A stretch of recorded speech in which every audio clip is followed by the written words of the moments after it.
তো কাঁচের প্লেটগুলো বার করলে হয়ে যাবে। এই মালতী, তোকে বলেছি আমার মেয়েটাকে দেখতে আসবো, ওর একটু গিয়ে ঘরে সাজা, আর তুই সেটা না করে আত্মীয়তা দেবো বলে মিষ্টিগুলো এনে রেখেছি ফ্রিজে, ওর থেকে খেয়ে নিচ্ছিস। এই বেরো আগে বাড়ি থেকে। আমাকে আহ্বান করে? আমাকে? এই রাস্তা দিয়েই আসবে মা ছেলে।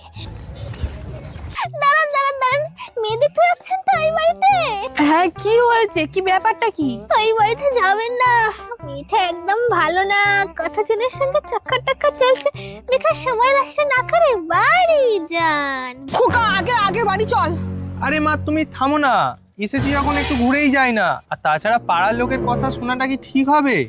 দেখ খোকা, এই বিয়ে থাকার ক্ষেত্রে না পাড়ার লোকের কথা শুনে সবকিছু করতে হয়, তুই চল। আমাকে আহ্বান করেছিল, আমাকে ব্যাস একদম ভেঙে দিয়েছি।